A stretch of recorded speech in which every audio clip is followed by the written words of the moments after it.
Good morning, everyone. Welcome to Monday, week 5.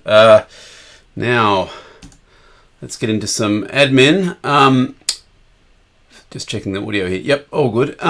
Just get into some admin. First of all, remember, in a week's time, you have a mid-semester exam. The way the exam will be run is different to past years, but it's essentially as close as I can possibly make it. So the way it's going to work is that a bit like the lab exam, you'll get a repo. You'll get that when you log in. There'll be a particular time. It's a Monday evening, I think 6:30 Australian Eastern Standard Time. You'll log in and you'll get your repo. Everyone will get a slightly different repo, and it will be open book, which means that you can use class resources, but you can't ask someone else for help. Okay? So you can't go and ask a friend for help or get someone else to do the exam for you. That would be completely unethical. But you are allowed to look at class notes and things like that. Okay, Leo says I didn't start the streams. I did start streams. Wait, what is it saying that? Man.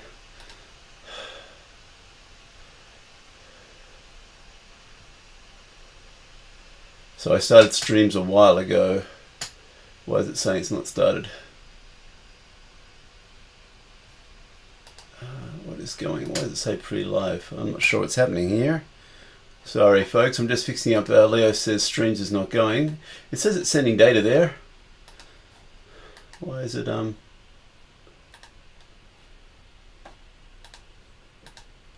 come on.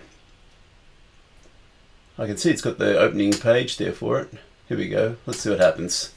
Apologies, folks. Streams is not a very friendly streaming platform.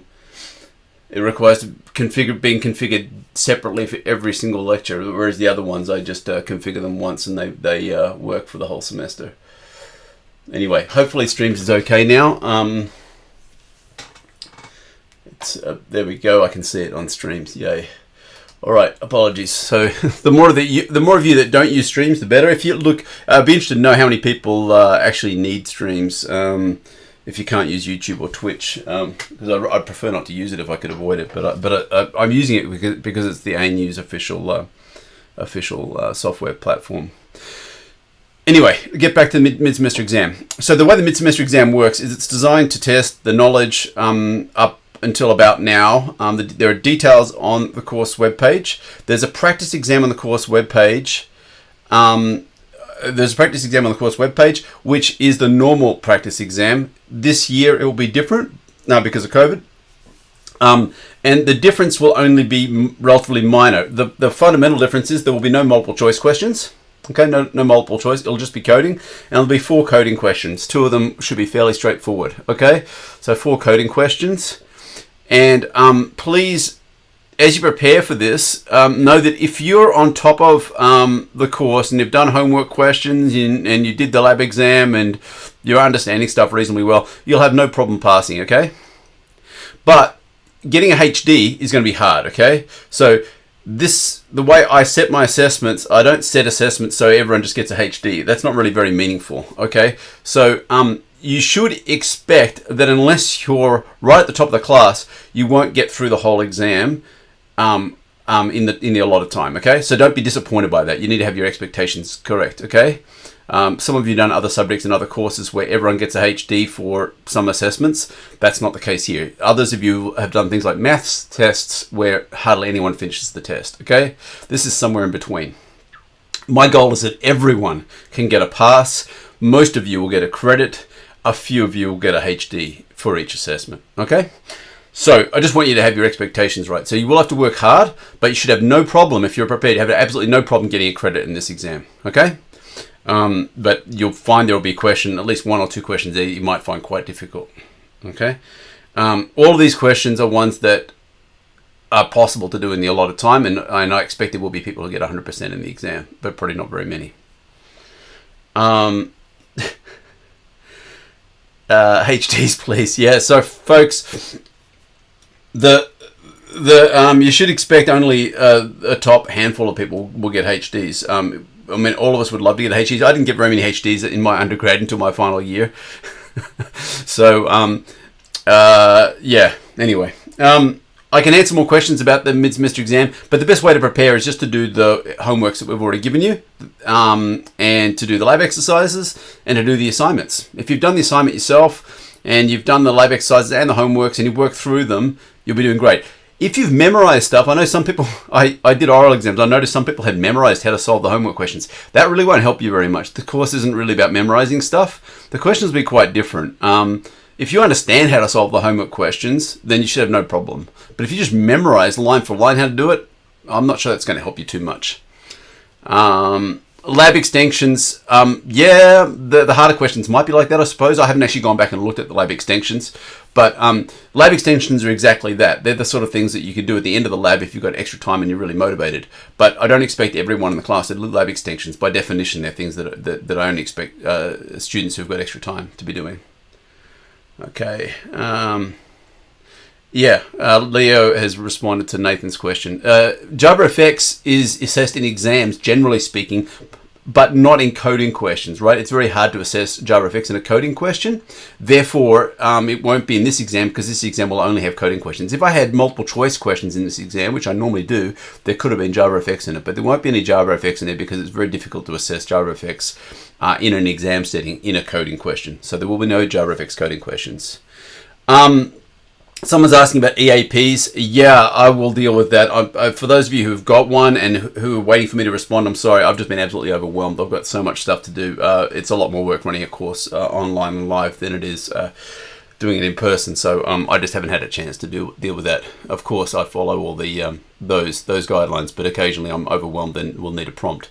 So if you've got an EAP, make sure you get in touch with me. And if you've already got in touch with me, it might be a good idea to get in touch with me again in case I have you've got your request has been buried in a pile of an enormous pile of email. All right, a couple more quick things. Let me go to the slide here. Yeah. So be strategic with your time. This is a very important thing you need to learn, okay? Everyone needs to learn when you do exams to watch your time. In my exams, I make it very clear how many marks are associated with each question, okay? So budget your time accordingly, okay? So don't spend more time on a question than there are marks unless you've got everything else done, okay? Very, very simple. If you get stuck on a question, move on to the next one, okay?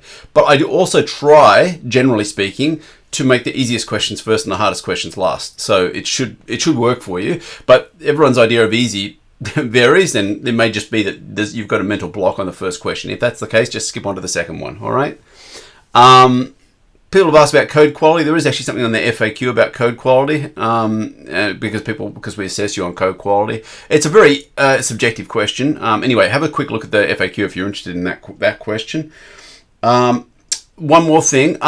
People leave the class due to the hurdle we had last week. So a number of people left. Not that many, but you know, a small number of percentage, maybe 2 or 3% of the class, 2% maybe. Anyway, it's quite possible you were in an assignment group that was affected by that. Your tutors will get in touch with you if your assignment group has changed significantly, meaning that you've got a new leader or you've been put into a new group. A very small number of students, like maybe 4 students in the whole class, will be put into new groups because of these changes, right? And it's not because of you, it's just because your group mates have disappeared or whatever. So some of you will have small changes to your groups. Don't stress about it. Obviously, we'll take account of that with respect to the deliverable that was due in this morning. You won't obviously not going to be penalised for your classmates going AWOL. Also, quite a few people are anxious about group contributions to these assignments. Please understand that we take this. We've worked with this for a long time, and we've got a lot of methodologies around this. In the last lecture, I talked to you all about group work. A lot of this is about you guys working effectively. So you do need to work out how to work effectively with your group mates. That's on you. That's actually, we're assessing you on your ability to do that. That can be really hard, and I totally understand that. No, Angus asked about styling and commenting. No. It's the exam is auto-graded, strictly auto-graded. I mean, I'll check stuff. I always do, but you won't be graded on code quality. So write the nastiest code that passes. No. Please, just get the questions done. Of course, as I've said to you many times, if you write code that only answers the test, you may get failed. Okay, you actually have to answer the question, and some people did that for the assignment. Apparently, the tutors say. So if you wrote a piece of code that just passes the test and doesn't actually answer the question, you should expect to get 0. Okay, so don't do that. That's a really bad idea. So try to answer the question, and then you should pass the tests. And we're going to talk more about tests in today's lecture. Okay, that's actually one of the subjects. All right. I was saying something else about group works. Not seeing anyone's text. Someone says something about Angus and a text. Okay, I'm not sure. Brendan asked, where did Angus ask the question? In my feed, Angus's question is right above yours, Brendan. I'm not sure what's going on there. Get back to the group. So hopefully the groups will settle down, and that'll make sense. No one wants people leaving the groups. Yeah, a couple of quick questions. A couple of quick points. What if the effort of the group members is not equal? That's okay, actually. And in fact, we do handle this specifically. That can sometimes be perfectly normal. It can be normal in the case where someone just doesn't have the motivation and they're upfront about it, like they're just not motivated. Or it can be the case where someone gets sick. Okay, in all these cases, what you do as a group is you put into your contribution statement the actual fraction someone contributed. So if someone contributed 0 because they're in hospital maybe, or for whatever reason, then you just write that in the contribution statement, and that's absolutely fine. And then what happens is your marks get shifted accordingly. All right. And this way, the threshold is lower for people who have done, who are in smaller groups. So if you're in a small group, you are not penalized at all. Okay. And this is something we've refined over the years. Your marks are scaled accordingly. Your expectations are lower. The expectations of your group are lower. Okay. About people who don't feel comfortable saying they're contributing more, you need to negotiate with your group. That's part of the group work. It's the same in the real world when you work in a group, a team. You have to work out how to manage your workload. You should all be doing the same amount of work. Okay, you should all be doing the same amount of work. If you're not, there needs to be a good reason why. Okay, someone's in hospital. That's a good reason. Okay, someone says they for whatever reason, they just don't want to put any effort into this. That's not a good reason, but if they're saying that explicitly, fine. Okay, but it's up to you to try and make that workload even. Okay, and that doesn't mean you all work in lockstep. It's up to you to balance it somehow. Okay, and that is part of the task of running a group. Okay, so I hope most groups have split the work 33, 33, 33, or 50, 50 if it's a 2-person group. And that's what I expect to see. And if you can't work that out yourselves, then that's a problem. Okay, you need to figure out how to negotiate this yourself and sign off on it. And if you can't sign off on it, ultimately you'll come to me. You should expect as a group to be penalized if it has to get escalated to me. It shouldn't get escalated to me. Every year, of course, there are a handful of groups where things go that way. But I will always deal with it if that happens, but you should be dealing with it yourself. All right. So this is tough. I totally understand that. But that's part of what this course is about. Okay. Yeah. If someone's got a valid reason, that's fine. Okay. But Katrina asked if someone's got a valid reason, like someone's in hospital or whatever. So the way it works is really simple. Okay. Say you're in a group of 3. Okay. And you've got some piece of work that's going to take 2 weeks. Okay, say for the whole 2 weeks, one of the group of 3 is in hospital. This is extreme case, okay? So they're in hospital. They do nothing, and they can't do anything because they're in hospital. That's absolutely fine. So the other 2 group members, A and B, Alice and Bob, they say 50-50. Okay, Cindy says 0. Okay, so it's 50-50, 0. And Cindy puts in, the third person, the one in hospital, goes and puts in a special consideration request to the university, which comes to me, and they get their marks adjusted accordingly, of course. Okay, they don't get penalized. And the group mates don't get penalized either. Okay, so it's very important you do this properly. Okay, so the person in hospital, or in non-COVID times, sometimes people go to a sporting tournament in another country or something like that. If you've got a reason like that, that's fine. You talk to me, you'll get special consideration. Your mark will be adjusted, but your group mates will give you 0 by agreement, of course. Will give you 0, and they'll have their marks upped accordingly. All right, hopefully that makes sense. Right? So it's up to you that those contribution statements actually reflect what you really did. Okay? Any other questions on the assignment? Oh, I just pushed, right before the lecture, I pushed a number of changes to the 1140 assignment, including a whole bunch of new tests and some minor clarifications and a fix to task 6 that someone else noticed. I was already fixing that anyway. But if you're doing 1140, you definitely need to do an upstream pull. That was pushed just right before the start of this lecture. All right. someone's asked a question about a previous group. I don't know what I don't know what you're referring to. You should talk to me privately about your group if you've got some issue with your group. But your group assignments, unfortunately, your group assignments are like a roll of the dice, and you have to try and make the best of what you got there. And that, unfortunately, is part of the course. Luckily, this assignment isn't worth the whole course. You've got an exam, you've got a whole bunch of other assessments, but you do need to try and make the most of this. With that, I don't think there's anything else I want to raise. Yeah, I think I'll leave it at that, and we'll move on with the next part of the course. Okay, so now we're talking about type inference. So just on the chat, does anyone know, is Java strongly typed or weakly typed as a language? I mentioned this in lecture 1, I think. I discussed this at some length. There's this notion of the strength of the typing of the language. So first question is Java strongly typed? Yes, no? Or just write in the chat, Java is strongly typed or Java is not strongly typed. Okay, and then the other question is, why is strongly typed? Everyone's saying strongly typed, and that's correct. Okay, Java is a strongly typed language. It's not the most strongly typed, but it is in the spectrum of languages. It's at the strongly typed end. Okay, then the other question is, and there are languages that some of you know, like Python, which are much more weakly typed, okay? They're not as strongly typed. Or JavaScript is a great example, okay? JavaScript is if any of you program JavaScript. So it's a very dynamic language and it's not strongly typed, okay? So what is the advantage of strong typing? Does anyone know? Why do we want strong typing? And I did raise this in the first lecture. Why do we want strong typing? And for those of you who are interested in all this stuff, one extreme point in the space that I find interesting is a language called Rust. Okay, yeah, Adam says compile checking. Yeah, that and Samuel says basically the same thing. Exactly, that's right.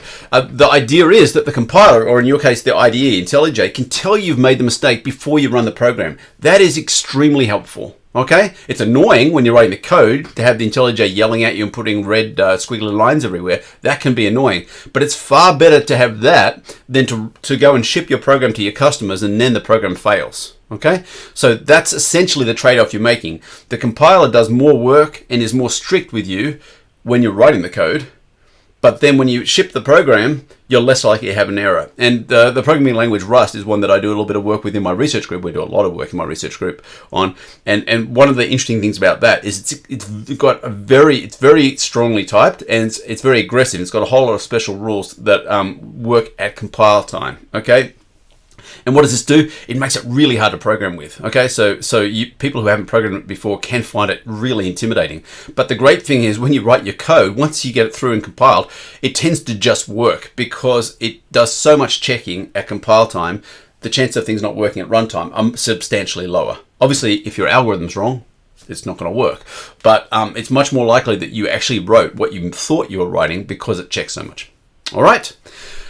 All right, so that is why we have strong typing. So what's this about? This is about type inference, okay? It turns out that Java is strongly typed, as many of you said, but we have a thing here that allows Java to sometimes infer the type. So we don't actually need to always state what the type is, okay? We don't always have to. I'm going to sip my coffee here. I really need some caffeine. I'm sure some of you do too.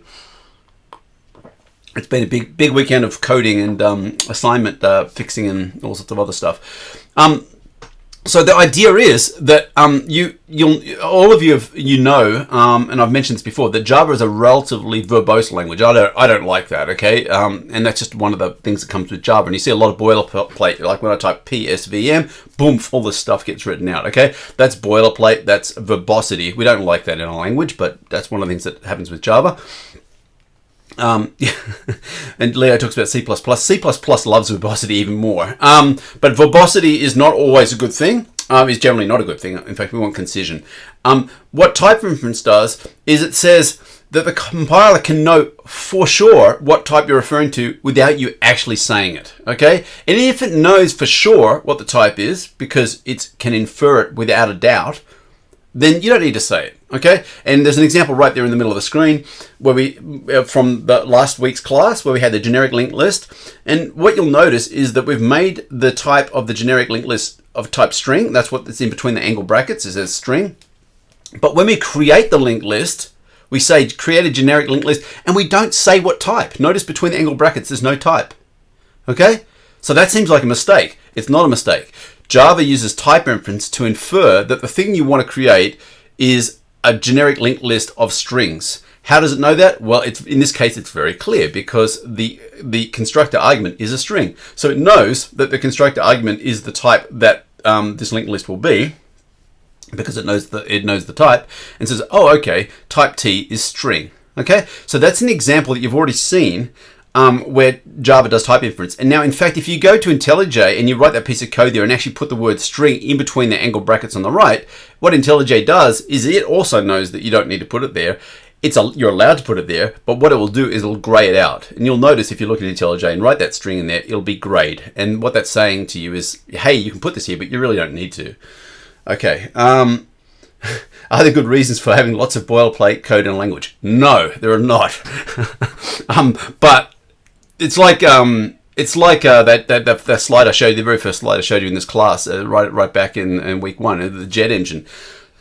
If you want a rich language that can do lots of things, it can be very, very hard. There's an enormous tension in any design. If you do engineering or any kind of design work, whether it be graphical design or engineering design or computer science, there's this enormous tension between simplicity and functionality. Okay, and it can be very, very hard to make things that are very, very rich, but also really, really simple. Okay, and often there's a trade-off, and Java has erred on the side of verbosity and complexity. Yep. So that's it. And here, generic methods. Again, you can infer the type of the value there from the context. And when you say so if you declare a method called add, just like that, and when you say list over here, and you don't say what kind of list it is, it knows from the argument that you're adding a string. Therefore, it must be a list of type where the generic type is T, is string, where T is string, right? Because it knows that the argument is a string. Okay, so it's doing type inference. All right. Types of parameters can be generic too. So I just need to turn off my notifications on my other computer. Types of parameters can be of lambda expressions can be generic. So here it can infer from this that X is of type string. How does it know? Because you've said that the lambda is a string type. Okay. And you've written this expression there, and you've said you've called the dot length method. So you didn't have to say that X is a string. It can infer that because it's a string predicate, and so it knows that X is a type string. Local variables, you can use the thing called the var keyword, and this can be handy because it can allow you to avoid being explicit about the type if the compiler can infer it, and that can just reduce the amount of code you write sometimes. Okay, that's the only reason for it. It just reduces the amount of code that you need to write. So this is not a particularly important part of the language, but it is part of Java, and that's why we mention it in this class. So in this first instance, and it uses the most specific type. Okay, so in the first instance, you said the answer equals 42, and then it will infer that it's an int. Okay. Interestingly enough, it might, depending on the context, it's an interesting question as to whether it knows it should be a long, an int, short, or a byte. It could be any of those, really. Okay, because all those ones, 42 could be long, short, int, or byte, but it will infer that to be an int as a default. And likewise, the variable bike over there, it will infer the type of bike, type of that variable to be type bike. How does it know? Well, because you've just assigned to it an object that is type bike, so therefore it knows it's of type bike. It could have said, oh, this is of type object, but that'd be extremely unhelpful, right? So that's why it goes to the most specific type possible, okay? So if bike is a subchild of vehicle, it won't make the variable a type vehicle, it will make it the most specific thing, which in this case is bike. Now you can't declare a variable without an initializer because that doesn't allow the inference. So here in that example mystery, there's no initializer, so you can't do that. And likewise, you can't assign something to null because null has no type. Okay. It can't infer the type of the expression, of the lambda expression. So if you can't say var lambda, you've got to say what type that lambda is, okay? So int function, for example. At the bottom there we say int function lambda. All right. Now, so in that top expression, we have no idea what type X is because we haven't said anything about the types anywhere in there at all, except that we know that it has a plus operator, which could mean it's a string, could mean it's an int, because x could legitimately be a string in that example, right? So if it was a string, then the plus sign is a string concatenation. If it's an int, it's an addition. So that's why that's invalid. You can't do that, okay? Because the compiler can't figure out what x is. And it's also the case that you can't do that with the second line. Why not? Well, in the second line, it's still not clear what the type is, because it could still be a string, right? It could still be a string type, and that could still be a concatenation, all right? And no, var is not generic. Well, var is a way of saying I'm not going to be specific about the type. It's not a generic. We talk about generic functions, and that's where we use that word generic. We use it very specifically to refer to generic functions, which is the previous lecture. So here, a var is used for type inference. So it's meaning I'm going to declare this variable, but I'm not going to pin down what type it is. I'm going to let the compiler figure it out, because that lets me write the code in a more general way. Okay. Don't get too hung up on this. It's not super important. It's just one feature of the language that exists that sometimes it is useful. Why? Because it allows you to reduce the boilerplate. It allows the compiler to do some of the work of figuring out what the types are. And there's no mini quiz here, but we're going to jump into some code. So let's jump into some code. Here we go. Create a new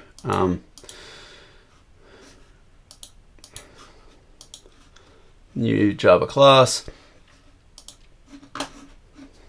J13 dot what is it, type inference. Okay, like that. Now add it to Git, and what I'm going to do is I'm going to make a class inside of here, a very silly class. Remember when we talked about generics? They are related to generics, Katrina, because generics are a way of being general about types, and var, the type inference is saying it's okay for you to be general. I'll figure out what the type is. The compiler will figure it out. Okay. What's the point of having a var if the whole point of strongly typed is to avoid that situation? No. The point of having a strongly typed language is that when we compile the program, we know the compiler knows exactly what everything is and can check it. That's the point. And the var only works in situations where that is true. So I went through a bunch of examples in the slides where using var would not be okay because the compiler couldn't figure it out. Okay, so we're maintaining strong typing, but avoiding some of the cruft that comes with it. Okay, that's what the var is for. So the var is precisely to allow strong typing without as much cruft as you might have to use otherwise. All right. So now let's create a very silly class here. Public static class. We're going to make a container thing. Remember the pickle truck, right? The pickle truck was a container for pickles. We're going to make a generic container. We're just going to call it a thing holder. It's a thing. It's a holder of things. It's a thing holder. There we go. And what's its type? It's generic. Okay. So this is some generic container thingy. Very unspecific. It's just a container for a thing with a value, single value, like that. Okay, of type T. And we're going to have a constructor for it. So public thing holder. There we go, thing holder, and it's going to take a value, T value, that's a value, and we're just going to initialize the value. Okay, so this dot value equals value. All right, so that's our thing holder. And then we're going to have another thing which is going to create like what we call a factory method, which is going to create a holder given a value. Okay, it's going to create one of these objects. Someone gives a value, it will give us one of these things in one of those holders. Okay, right. So let me just back up. We've got ourselves a very simple class here, the simplest class you can imagine. It has one field, which is a value. The type of the value we don't know. We haven't specified. It's type T. When someone creates one of these, they'll specify it. Okay, but what we're going to do is we're going to make a special method. Okay, which creates one of these things, and it'll figure out what type to make it according to the type that was given to it. Okay, so let's just go through and do that. So we're going to say public static, and we're going to have another type variable here called u, which is our other type, or u thing holder u, right? Make holder and the value. There we go. So what we've done, we've created a method called make holder, which takes a value of type u. We don't know what the type is, type u, and it will go ahead and create a new return a thing holder with that value. Okay. So this seems a bit strange, but what this is a very simple method. Notice it's a static method, okay? So it's not a member of a particular thing holder, it's a member of the class thing holder, okay? So it's a member of the class thing holder, and what it'll do is make one of these widgets with a value in it, okay? And how does it know what type to make? Well, it figures out the type of the value, then it makes a thing holder for holding such values and puts a value in it, all right? So we can go like this. We can say create a main method, psvm, like that. And then we can say thing holder string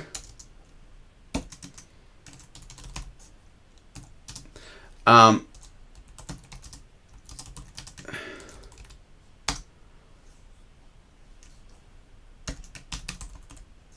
right, so I'll probably do this out of order actually. I probably should. Let's just pretend this doesn't exist for the minute. Like that. Okay, so what we have now is so far everything should make sense to you. Oh, hang on, I'll just show you one more thing. If I do that, yeah. So if you notice there that the word string is engraved from IntelliJ, that's because Java uses type inference to know that this thing holder, which is of type T, must be a string because the value here that we're giving it is of type string. Hello is a string. Okay, so it figured out that this is a string. So we don't need that there, okay?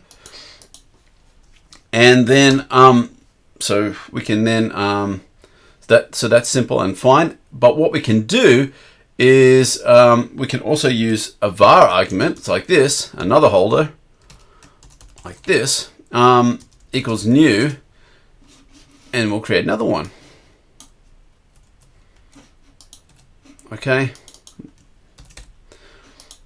Now notice here we have not needed to say what type the other. So we've reduced.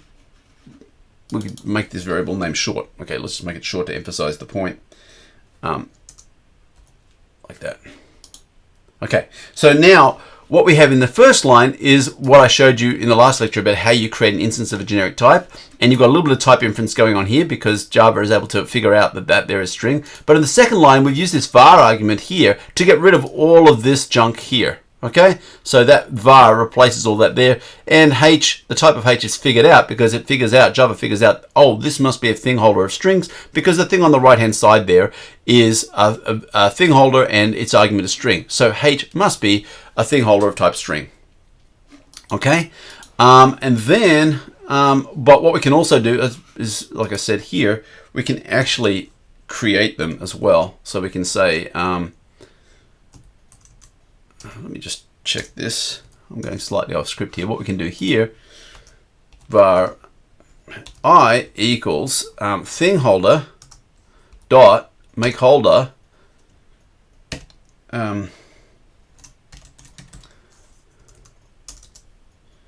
okay, and that works as well. So what's going on here is that the make holder is saying this thing here is a string, and it's going to return a thing holder which will be of type U, which is string, and so it will return a thing holder of type string. So that's what I will be. But it can also do this.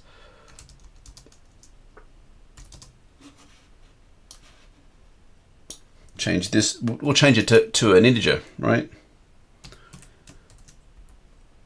Okay, and this also works. Now, so these two things have different types. This is a thing holder of type which uses strings. It's a thing holder of strings, and this is a thing holder of integers. Okay, and we can make another one.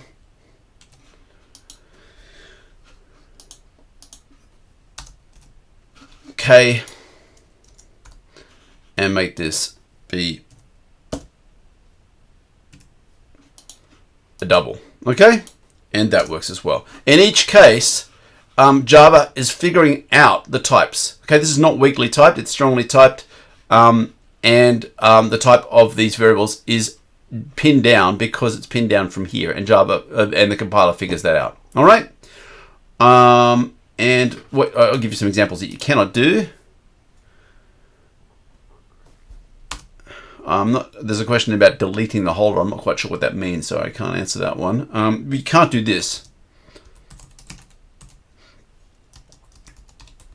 You can't do that, right? And let's have IntelliJ is telling us that you can't do that. Cannot infer the type.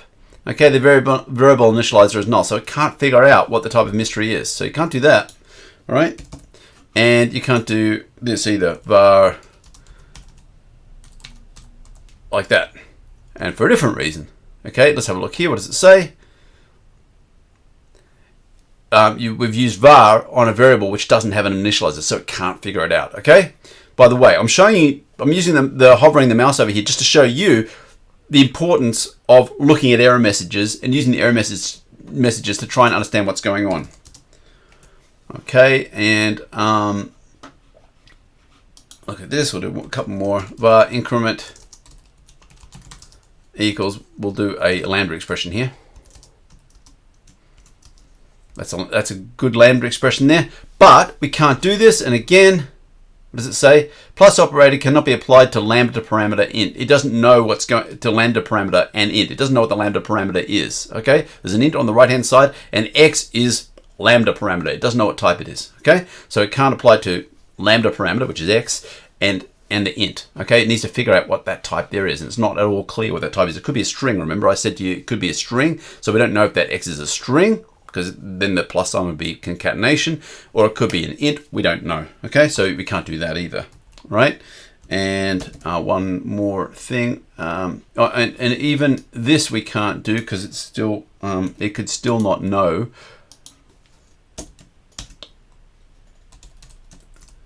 It still doesn't know there because even though we've said this x here is an int, it doesn't know if the result should be a string, because again, the int could get converted to a string, it could get converted into a double, or so forth. So it's still not enough information. So you still can't do that. Okay, we cannot cast it. Okay, we can't cast it. So that's not allowed either.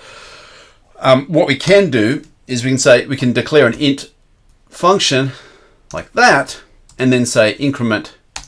Oops.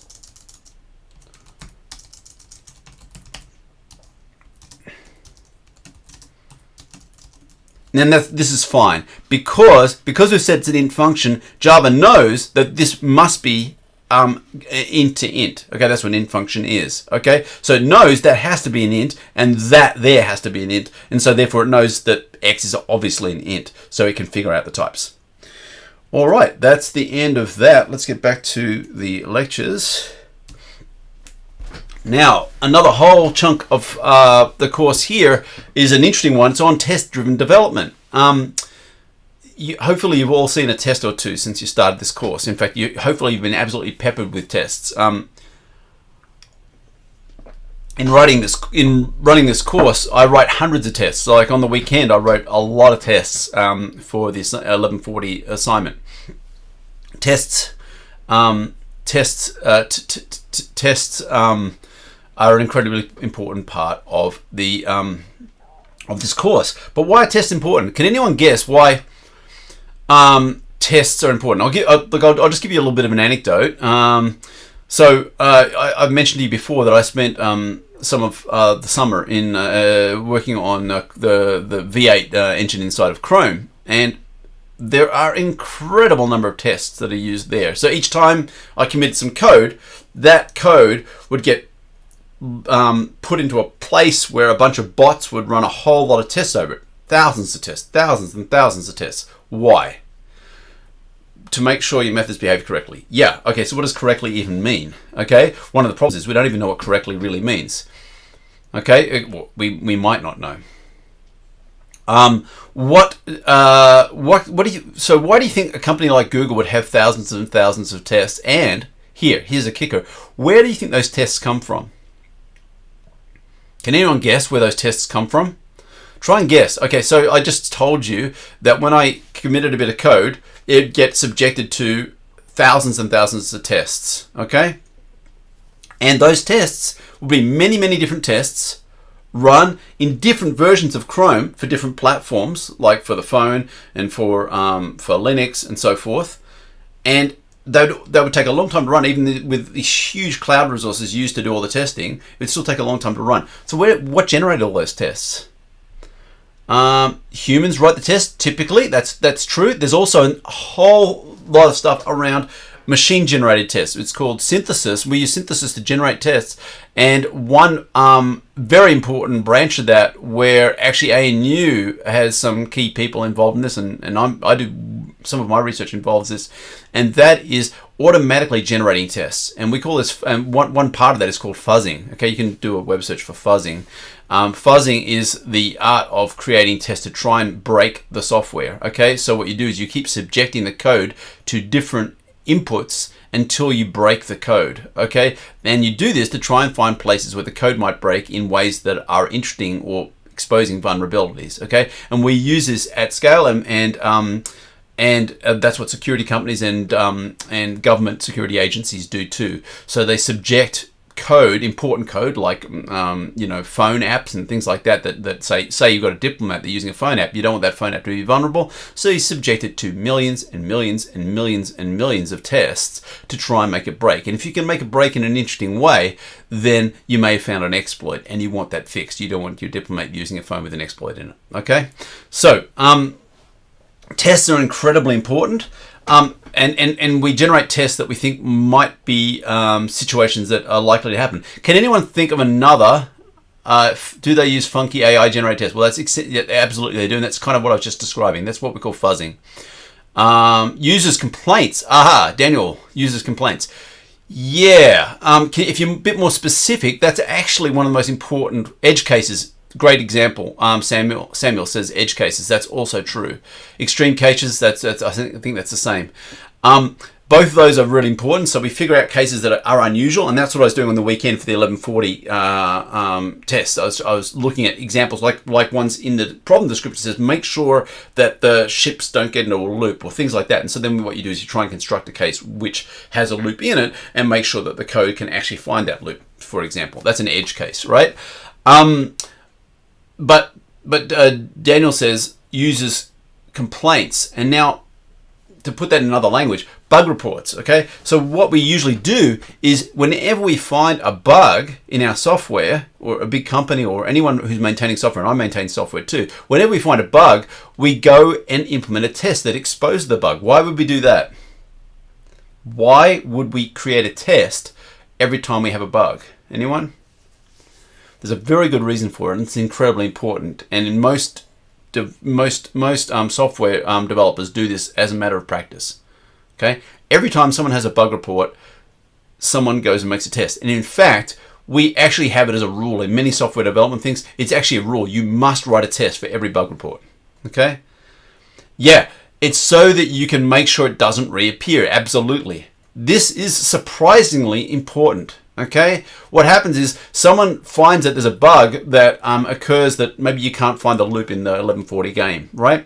And you're like, oh, you fix it. Okay, then someone goes, hey, I've got a better way to implement the such and such. They go and implement that, but they reintroduce the bug that they had before, because the bugs are often things that are easy to overlook. And you rewrite the code in a completely different way, you may run into the same bug. Okay, and so it's actually really, really easy to reintroduce old bugs. So it's incredibly important to systematically check for old bugs. And the way we do that is every time we have a bug report, we generate a test that will expose that. So if that bug were to ever reappear, then we'd know immediately. Okay, we'd know immediately. We wouldn't have to find someone in the field find that bug for us. Okay, so that's one of the reasons why there's thousands and thousands and thousands of tests. When I go and commit code for something like V8, there's a huge number of tests. And the reason why there's so many tests, I think that my standard, like the basic test suite I ran before I even put it into the cloud, had 15,000 tests in it. Okay, 15,000 tests is the local one that I ran on my little computer. Okay, then I'd launch it in the cloud and get hammered much harder. Okay,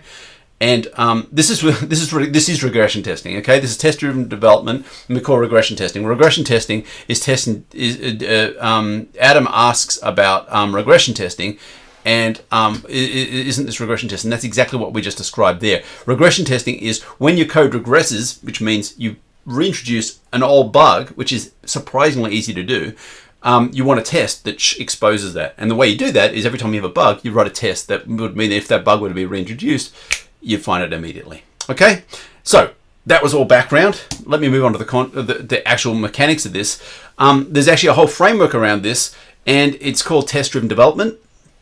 And you need to know this, okay? You need to know this. We're going to be using test-driven development for the rest of the semester. Now, the way test-driven development works might seem surprising and counterintuitive, so pay attention. This is not necessarily obvious, okay? Is my garbage collector going to fix how big of a RAM hog Chrome is? That's exactly why I'm working with them, Brendan. That's precisely why I'm working with them. All right, we're doing exactly that. We're trying to reduce the memory footprint of V8. Although a lot of that's actually not V8. I'm actually only working on V8, which is JavaScript. A lot of it's C++, which is a different thing. Okay, test-driven development. Please concentrate. This is not obvious. Okay, red, green, blue. Red is you write a test that defines new requirements. Okay, so someone says go and implement something like for your assignment. Then what you need to do is before you implement it, you write the test. Okay, this is the part that a lot of people find very counterintuitive. Then you make sure the test fails. Why does the test fail? Why does the test fail? Why should you make sure the test fails? Create a test that defines new requirements. Ensure that the test fails. Why do you do that? This is really important, folks. Why do you need to ensure that your new test, you just created a new test for something you haven't done yet. You need to make sure it fails. Okay? The reason why you need to make sure it fails is because the code shouldn't work yet, and you need to avoid, yeah, absolutely. You need to avoid what we call a false positive. Okay? A false positive is that your code's great, but actually it's not. Now, some of you have already seen this. Someone complained about one of the tests for COMP1110. I forgot what it was now, where it wasn't checking for something or other. Oh yeah, it wasn't checking for the alphabetical ordering of the things in the placement string. Somehow or other that test wasn't written. That particular thing wasn't tested. Okay, and then what would happen is if you didn't do that, even though the assignment says you have to do that, if you didn't do that, you could still get a pass. This is completely normal, folks. It's completely normal to have a test that passes even though you haven't met the requirements. Because meeting the requirements, having tests that capture all the requirements is actually extraordinarily difficult. Okay, you guys have got, I don't know, 20, 30, 40, 50 tests. Remember, for V8, 15,000 tests is the beginning, right? And it goes to more and more and more. So you're not going to test every single case with just a handful of tests like we have. And even writing that number of tests that I've written is a lot, and the tutors have written is a lot of tests, okay? So it's absolutely unsurprising that the test may not catch cases, okay? They should catch all the important cases, but it's completely unsurprising that they might not. That's why when you write the test, you've got to make sure it's failing, okay? And yeah, false positives, that's exactly right. So one of the examples is we made a mistake in assignment 1 where what should happen is all the tests should fail when you start, and they did for assignment 1. But one thing that was interesting is that after you'd done some part of the assignment, some of the later tests would actually pass even though you hadn't implemented them. Okay, now you didn't get marks for that. Don't worry, you didn't get any free marks. But that they should have still failed even though when you hadn't implemented them. And that was a quirk in our testing, and that was a bad on our case on our account. We should have caught that. Okay, you always want to make sure that the test fails when the code's not written or the code's incorrect. Okay. And then all right, so you have to make sure the test fails. Then once you've found the test failing, then you write the code for the new requirement. Okay, then you do it. Okay, then you run the tests to ensure the code is correct, and then the blue part is refactor and improve. What that means is make your code nicer, okay, or implement the algorithm differently, and you just go in a cycle. Okay, but the point is you start with a test. So what's wrong with the current way we've been doing tests so far? Okay, there's something fundamentally wrong according to what I've just put on the screen here. There's something wrong with how we've been doing tests so far in this course, and I make no apologies for it, because this is the nature of pedagogy. Sometimes we have to teach you things by doing them in the way that we'd actually ultimately don't want to be doing them. What's wrong is that I've been giving you the test. You haven't been writing the test, right? Okay, you should be writing the test yourself, but you can't do that if I haven't taught you about how to write them. So that's why I've been giving you the test. So you started off in lab 1 by doing hello world with 5 tests. Okay, I gave you those tests, but according to test-driven development, the whole idea is that you write the test yourself. Okay, so as the semester goes on, and starting kind of from now, you will begin to write tests yourself. Okay, and this is really how code should be written: is that you write the tests when you write new code. Okay, and you need to get into that habit. And as I'm saying, I've given you a crutch so far because I've given you all these tests. Okay, which is of course makes a lot of sense because you haven't yet learnt this stuff. But I just wanted to make it very clear to you that's not how you do it in real life. In real life, you write the test, then you write the code. Okay. Yep.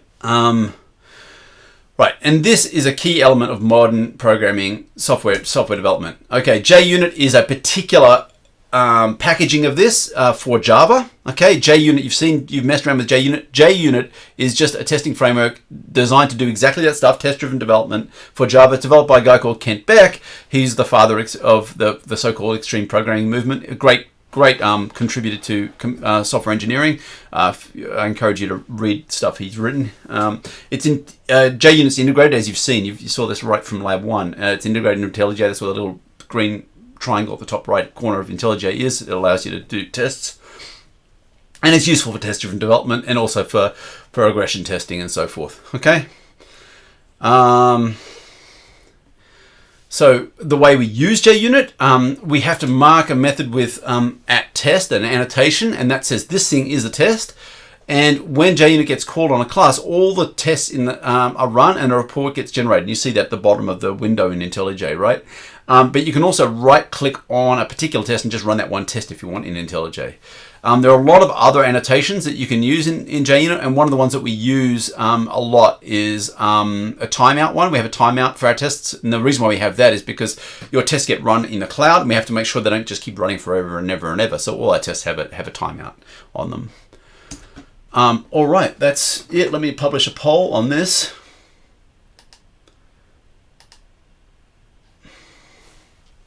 There's a poll.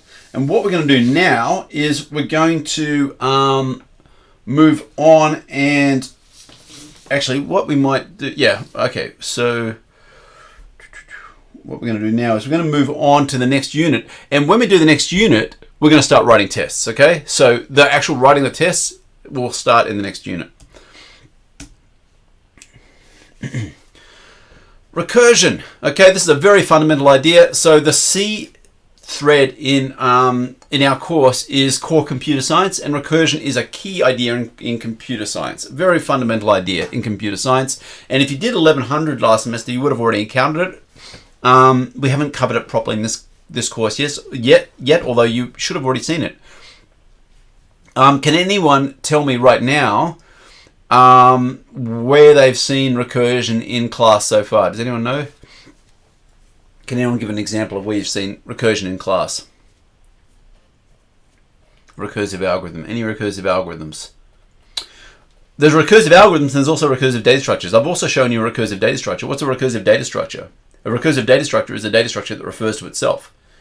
Okay, linked list. Yeah, exactly. Linked list with inheritance and a task 12 of some one. Absolutely, right? So solving task 12, you really needed recursion. That was why it was an advanced task, because we hadn't covered it yet in class.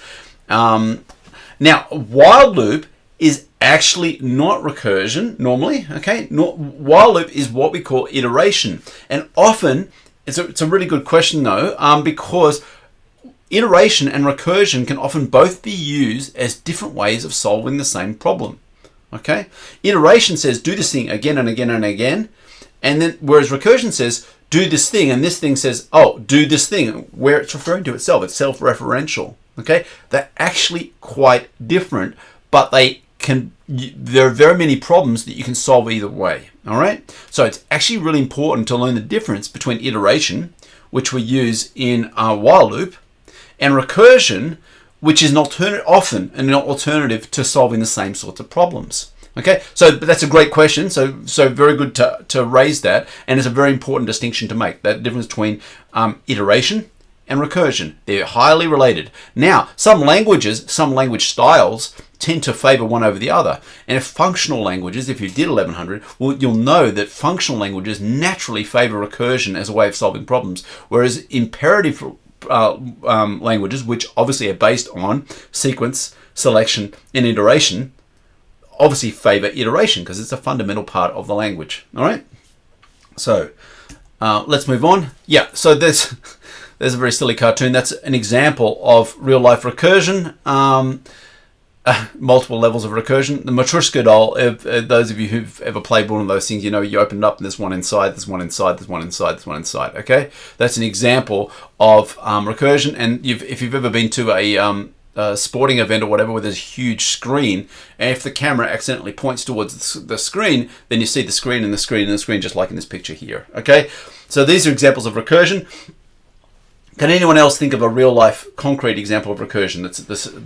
Just give us some examples on the chat if you can think of any real life concrete examples of recursion.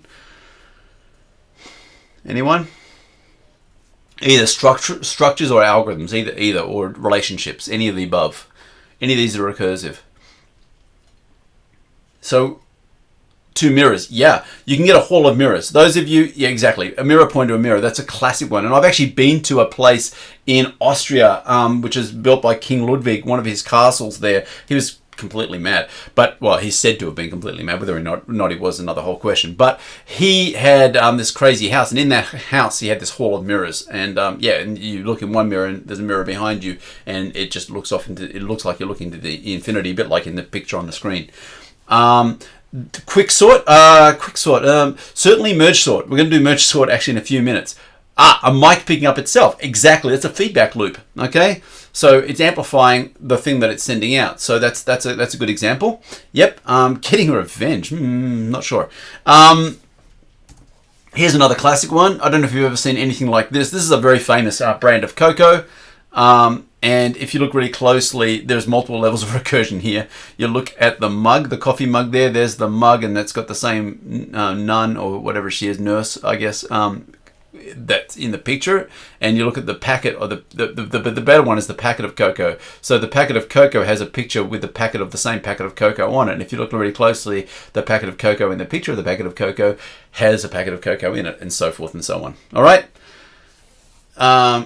So that's an example, and you may have seen these sort of things before, where someone's holding there's a photograph on a brochure of someone holding the same brochure that's in the photograph. It also occurs in nature. This is a plant. There are recursive patterns in nature. One of the pictures. No, that's just the Dutch spelling. Oh, is that right? Oh yeah. Wow. Is that right? Someone suggested that one of the pictures got the wrong spelling. That seems unlikely, but maybe true. I've got the packet downstairs. I can go check. So there are fractal patterns in mathematics, and there are patterns in biology, like this beautiful pattern here. And there are things like nautilus shells, which have recursive patterns in them as well. All right. Recursive algorithms are algorithms that reference themselves. This is the hard part. The algorithm refers to itself. How do you deal with this? Well, the way you deal with this is actually, our minds often find this hard to deal with it, okay? And the trick is to suspend disbelief and just imagine, just be confident, right? I told you confidence is an important part of programming. It's an important part of being creative in any field, whether it be music, art, photography, anything. You have to be confident. When you're writing code, you have to imagine you've already solved the problem. That's a very strange thing to do, but that's what you have to do. If you're going to write a recursive algorithm and you want to use that recursive algorithm, you just have to believe, oh, I've already done that, and then I'll construct the algorithm around the thing I've already done. A very strange idea that doesn't come naturally to many of us, but that's the trick, okay? If you want to understand the trick of recursive algorithms, that's it. You need to suspend disbelief and imagine you've already implemented that thing. And write down and understand in your head, what is that supposed to do? Oh, it's supposed to do X, and then you can use it, okay? And then you can do this recursively, okay? Now, a recursive algorithm is comprised of one or more base cases, and then a remainder that will unravel and reduce to that base case. Okay, we're going to look at this concretely in a few moments. So here's an example, the Fibonacci sequence. Okay, it's a classic sequence, and you've got two base cases there. The Fibonacci sequence 0 is equal to 1. It's listed up the top there. You've got 1 and 1, and then fib of n is equal to fib of n minus 1 plus fib of n minus 2. Okay, so if you look up here, you will see this one here is equal to that plus that. This one here is equal to that plus that. And this one here is equal to that plus that, etc. Okay, and you get this relationship like this. You see, so that it's got this very nice geometric property like that. Okay, and you see it actually in nature in a Nautilus shell. All right, so fractal geometry. Okay, so that's an example. But here you see the two base cases, and then you see the this case here, which can reduce down to this when n is small enough. Okay, so when n is equal to 2, you get 1 on the right, on the left, and 0 on the right, and you get the answer. Okay. So another great example is merge sort, which is one of the first published computer algorithms, and it was developed by one of the titans of computer science, John von Neumann, and it was published in 1945. Okay, and merge sort is a classic recursive algorithm, and it works on the principle, again, suspend disbelief. Imagine someone's already written a sorting algorithm, right? A sorting algorithm. Imagine you've already got a sorting algorithm. Then if you go to build, someone says, go build a sorting algorithm, then it would be helpful to you if someone had already implemented a sorting algorithm, because then you can implement your sorting algorithm in terms of the thing that someone had already written, okay? Right? Now, the insight that von Neumann had is a very, very simple one, and that is he made the insight that if you have a list with one element in it, it is by definition already sorted, right? If you've got a list of size 1, it's sorted by definition. So that's a base case, right? Not only that, if you have two lists that are already sorted, so I've got two lists here, they're both already sorted, then merging them is actually really easy. You just slide them across and put things in place. Okay, if this is sorted and this is sorted, but the whole is not sorted, then you can just merge them across and put everything in place. Okay, and that is the insight. So you just merge these two things across. But it relies on having these two things already sorted. So how do you do that? Well, if these are a size 1, they are already sorted. So if you've got these two already sorted, then you just merge them until they're in the right order.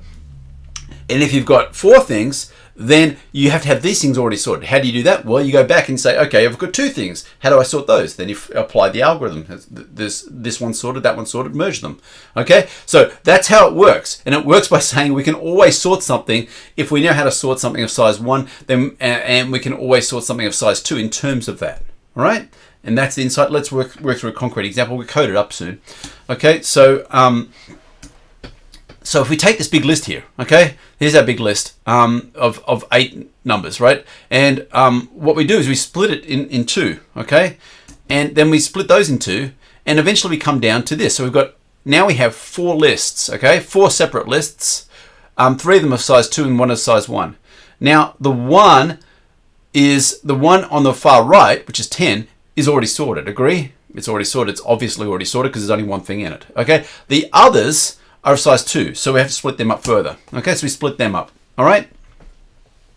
Now what we have is a whole lot of lists of size 1. Each of these is obviously already sorted. By definition, a list of 1 is sorted, right? So then all we need to do is for each pair is merge them in the right order. So look on the far left there, you've got 38 and 27. All you need to do is place those 2 things in the right order. Okay, likewise for 43 and 3, 9 and 82, and for 10. 10's straightforward because it's already of size 1. Right, and we get that. Okay, now what we've got is a whole lot of sorted lists, right? Notice that everything now is sorted, okay? From this step onwards, everything is sorted. At that point, everything is sorted. You should agree with that. Every single rectangle that's in black is sorted. Now, every single rectangle is sorted, okay? And all we need to do now is combine the 2738 with the 343 and make a sorted block of 4, okay? And that's actually easy. If you know that those 2 lists, the 2738 and 3 and 43, are already sorted. If you know that already, then merging the 2 things together is actually straightforward. You can just slide them across, okay, and put them in place. And that's exactly what you do. And the same on the right. And so you end up with that, and then you apply the same idea again, okay, like that, okay. And you can visualize this. There's some nice. You can do a web search and you can find some nice visualizations. Here's one that I found a while ago. This visualizes through an animated GIF. It shows you the sorting of an array of values. Okay, and it starts off with all those little sticks pointing in essentially arbitrary directions, and then over a sequence of moves, it sorts those sticks, and so now the one that's leaning leftmost is on the left, and the one that's leaning rightmost is on the right, and everything else is in between. Let's just run that one more time just so you can see it. Now you know what's going to happen. Starts off completely unsorted, and gradually pair by pair by pair, and then 4s, and then 8s, and then 16s, and then 32s are all being sorted. Now it's really obvious you've got clusters there which are sorted. Now it's really obvious you've now got 4 clusters that are sorted. Now you should have 2 clusters that are sorted, and now you have 1 which is sorted. You've merged those 2 together. Okay, I'll run it one more time. So now you've got pairs that are sorted. Now you've got 4s that are sorted, groups of 4, lists of size 4. Now lists of size 8 that are sorted. Now you've got lists of size 16 that are sorted. And now you've got 4 lists of size 32 that are sorted. Now you've got 2 lists of size 64 that are sorted. Now you've got 1 list of size 128 that are sorted. Okay, let's run a mini quiz for this. Where are we? Hang on. I'm on the wrong thing here. Publish the poll. And yep, there we go. What we're going to do is take a very quick break now. It's just after 11. We're going to take a very quick break and be back in just 2 or 3 minutes. All right, so quick break now, and then we'll move on and write some code for the merge sort.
Okay, and welcome back. Very exciting. Can you notice any difference? I ordered new glasses in the start of July, and I ordered them from the UK. I think they came by camel or maybe by whale or something. Anyway, they eventually arrived just in the last hour. So I now have a new pair of glasses, finally. I've had a very broken pair of glasses for the last month. So that's my exciting bit of news. Let's go on and write some code here. We're going to write some code, and what we're going to do is recursion. And here we go. Where are we?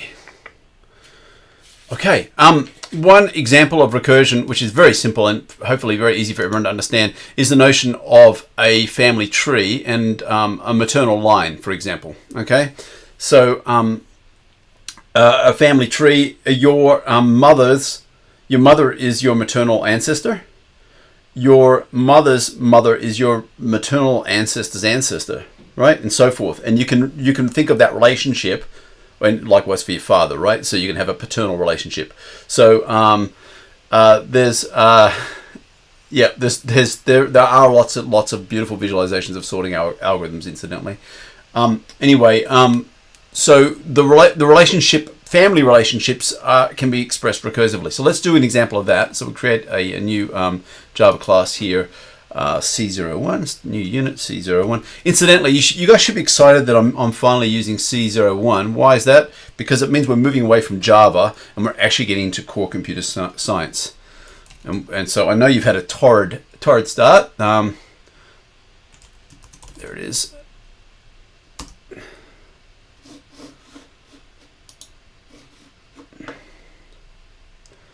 All right.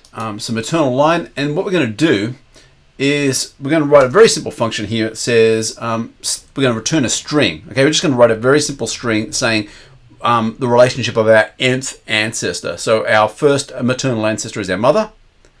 Oh, you can't see my face. That's very sad. Okay, there we are. Now you can see my face. So your mother is your first maternal ancestor. Your second one will be your grandmother, which we could also refer to as your mother's mother. And then your third one will be your great-grandmother, your maternal great-grandmother, which would be your mother's mother's mother, and so forth. Okay, so we can write that as a string. Okay, so let's just try and write that as a string. And we'll say string maternal ancestor. And I'm a terrible speller. Ancestor of degree n, right? Like that, maternal ancestor. And now, who is our first order maternal ancestor? I've already told you that. It's very obvious. What is our first order maternal ancestor? What's the name of that person? What's the name of that relationship? They are called we're writing the base case here. The base case is our first order maternal ancestor. Okay? And what's that? That's the mother. Okay? So if n equals 1, then we just return the string mother, right? Like that. Okay, that's our level 1. Right? Okay. Right? And then if it's not n, right? What do we return? Else. So if it's not 1, it's what?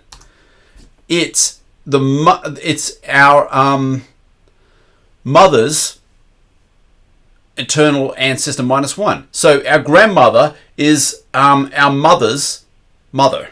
Right? So our grandmother is our maternal ancestor of level 2, and she's equal to our mother's maternal ancestor of level 1. Okay? So the person who is at level 2 for us is level 1 for our mother, right? So my mother's mother is my grandmother, right? So we say return my mother's, and then we'll add on to it maternal ancestor of n minus 1.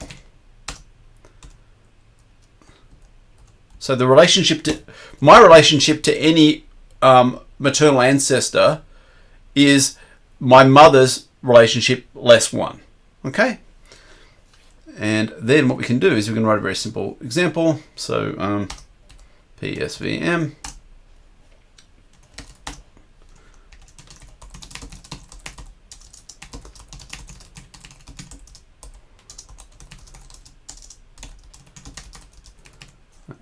Okay,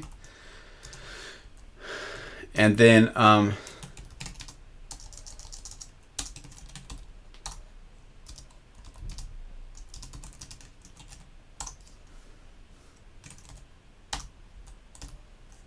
like that. Okay, so we're going to read in a number, and then while input in has next, just going to take in lots of answers from the command line. What we'll do is we'll say int n equals in dot next int, like that, okay? And then we will print out your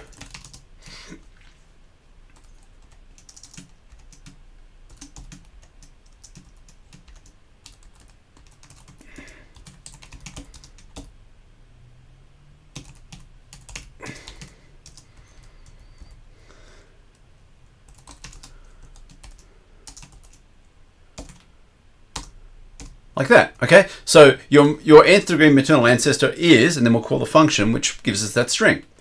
All right, and then we'll type this string out again so that each time it loops around, it will invite us to type in the string. Okay, whoops. And then we can run this, and we should always close the input when we're done. Right, there we go. All right, so now let's run this program. Run. Okay, so let's just start off by typing out the base case, which is 1, right? Your 1 degree maternal ancestor is your mother, okay? 2, your 2 degree maternal ancestor is your mother's mother, okay? And 5, it's your mother's mother's mother's mother's mother. Okay, very, very simple piece of code. Let's refresh why this is recursive. It's recursive because we wrote this function here, which someone asked about loops earlier. We could have written this using a loop, but we didn't. We wrote it using a recursive function. How do we know this function's recursive?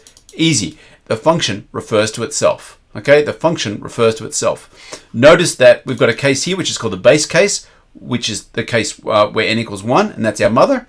And then every other ancestor is expressed in terms of our mother's relationship to that person, which is equal to our relationship less 1. Okay, so it's maternal ancestor n minus 1. All right. Yeah, you should always close. It's like not a huge deal for the sort of stuff we're doing, but it's always important to close resources. Someone asked about should we be closing the scanner. It's just a good practice to always be doing that. It's not going to make a big difference right here. Now, where is I had some code here? Have I gone and lost my code? Yeah, wow. Where did I put it? Oh, yeah, and I do need this because I'm not going to remember how to do all this stuff just off the top of my head. What we're going to do now is we're going to write merge sort. Okay, merge sort is a, I just explained it to you and I showed you a nice visualization. So now let's look at how you'd actually write it. Merge sort, okay, and like that. And what I want to do here is do our test-driven development. Okay, we're going to write a test, a piece of test code first. Okay, so let's do that. At test, that's the first thing we do. So now we're making a test. Notice that it automatically imported this. It did that for us just as soon as I pressed enter. Public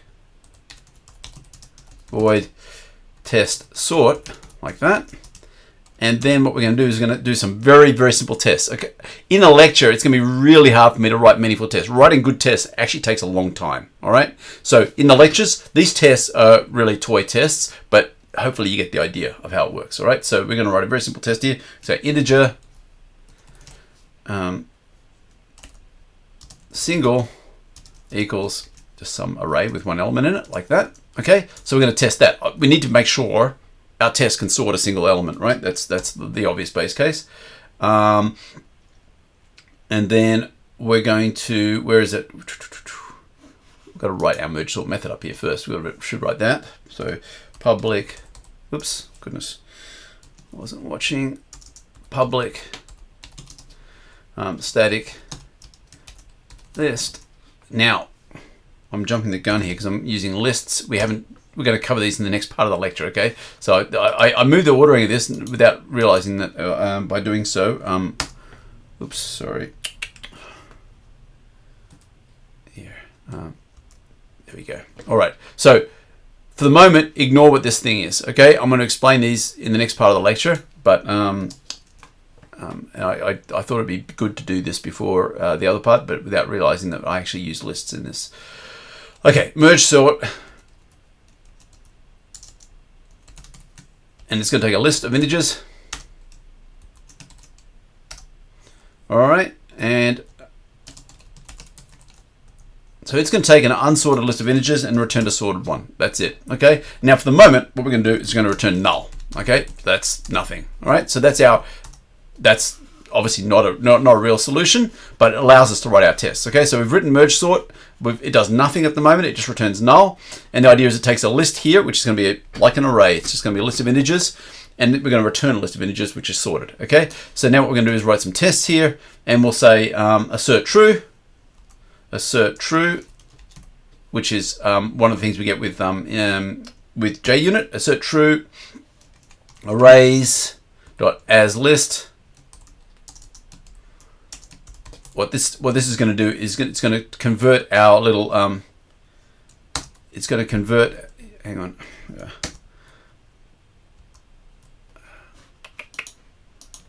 arrays as list. It's going to convert our little array here. We've got this little array here called single. We're going to convert that into a list so that we can compare, and we're going to make sure it's equal to the merge sort of the same list. Okay, so arrays as list.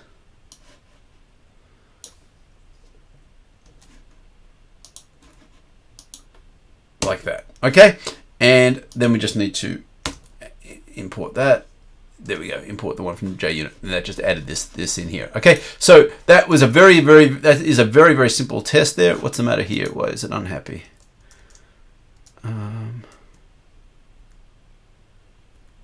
There, I was missing a parentheses. Okay, so what we have here is a very simple test, and it's going to check whether our simple single value here, when we do a merge sort of it, is the same, is actually sorted correctly, which of course should always be true because it's a very simple test. And we might go and implement that right away. So now we can run this test by right-clicking here and say run test sort, and it should fail, right? Test-driven development, it should fail first. There you are, it's failed. It does not work. We've got an assertion error, and by the way, you can write a message here saying. Oops, sorry, other way around. You wrote it before here.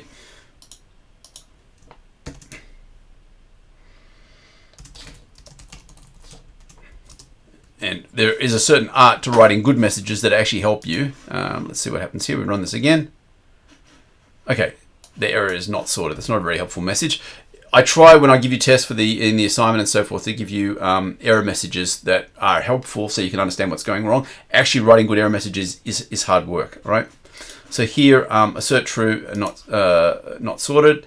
And now what we can do is we can implement the very first, most silly implementation of sorting, and that is return the unsorted list, which will solve this test. Okay, so let's run this again, run that test again. Now it should pass, because all we're doing here is something very silly. We're just passing back the same list we got, which works for the case where we've got a list of size 1. Now we'll quickly write a couple more here.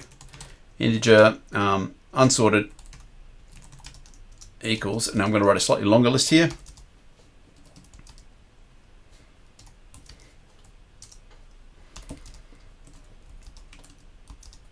Like that, all right, and then write the same thing sorted, and then we're going to test that. Okay, so like that, and then we'll call this one sorted.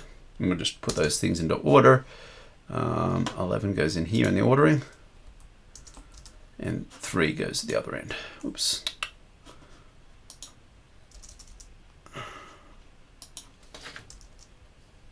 Is that right? Hopefully that's right. Okay, so now it's in the sorted order, and then we just need to assert that that is sorted. Okay, and so we'll do the same sort of thing.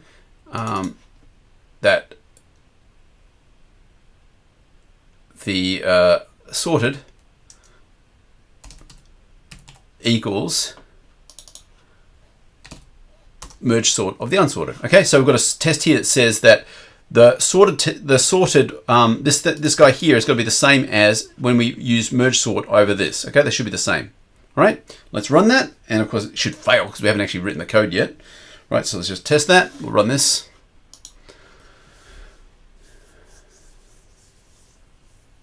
Okay, and it's failed as you might expect, and it's failed right here. And you'll notice IntelliJ has put this little, I don't know if you can see that on the video. Yep, you should be able to see just here, it's a very faint dotted line, and it's actually telling us this is the test that failed. So that's quite helpful, okay? So a little tiny faint dotted line underneath that, and that's failed. And of course it's failed because we haven't implemented the merge sort yet, all right?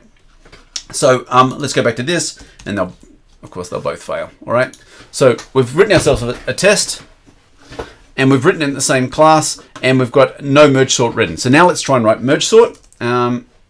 Oops.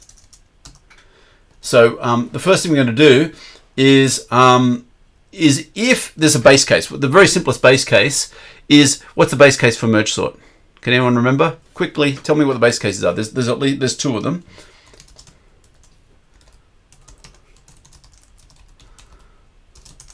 What's the other one? Anyone? What's the other base case for merge sort? The very simple case, there's something that's always sorted. We just saw it a minute ago. Yeah, empty list, I've just done that one. And what's the other one? A singleton. Yep. So unsorted dot size is less than or equal to 1. So that's either empty or like that. Okay. And if that's the case, we just return it. Okay. Return unsorted. Okay. So now we've solved the case for the base case, the classic base case. All right. Then what we're going to do is going to take the size of our list. Okay. And then what we're going to do is make two sublists, split them in two. Okay. Because now we've got a list of at least size 1. Because if it was only size 1, we would have already returned. So this size must be of at least two or more, and we can split it into two sublists. So we're going to create two sublists.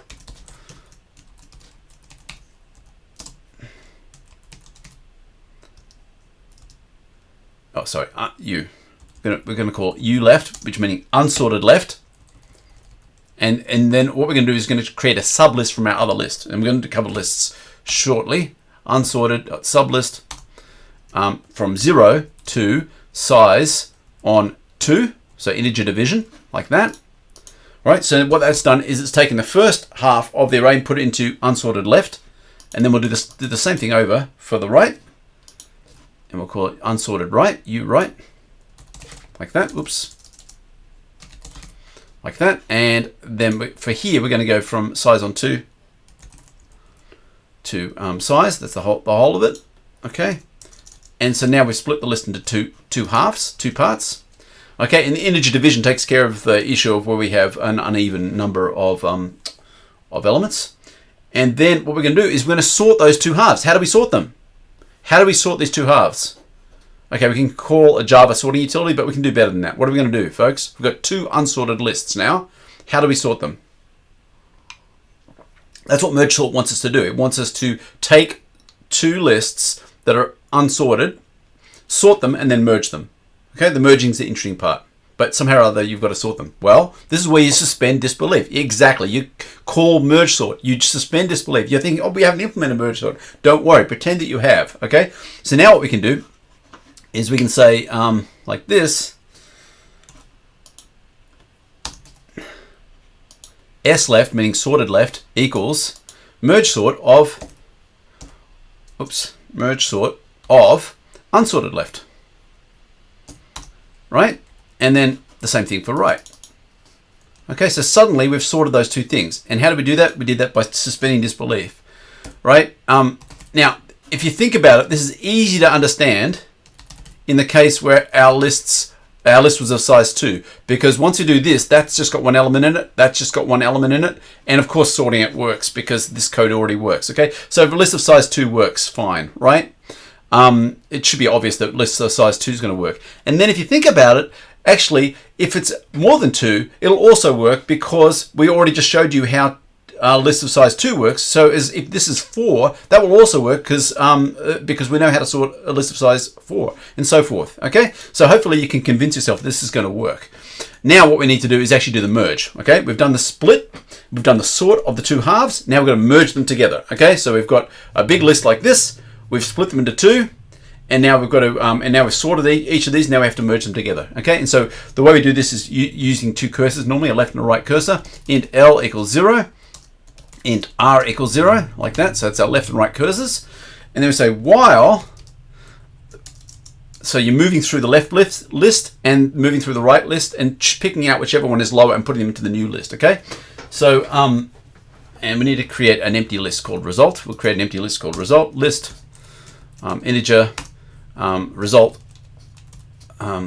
equals new array list, an empty array list. So we've got an empty list, which is where our result's going to go, while L is less than the size of the left list, while L is less than the size of the S left dot size. Okay, as long as L is less than that, or right is less than the size of the right. So we keep going until both of them are exhausted. Okay, so while one or the other is less than the size, we keep going. Okay, sorted right dot size. Okay, so as long as R is there's something left in the right or something left in the left, we keep going.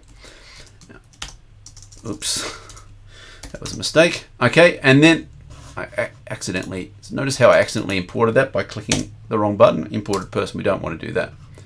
Okay. All right, so there we are. So now we're going to go through both of them, moving left and right.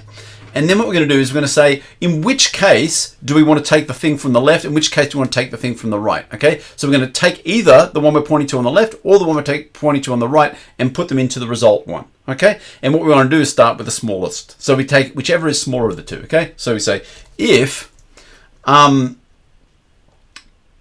S right sorted right dot get R is less than or equal to S left dot get L, then okay, so if the thing on the right, the thing we're pointing at to on the right is less than the thing on the left, then we put the thing in the right into the result. Okay, so then result dot add S right dot get S right dot get R. So we're going to pluck the thing out of the right and add it into the results, and then move R on.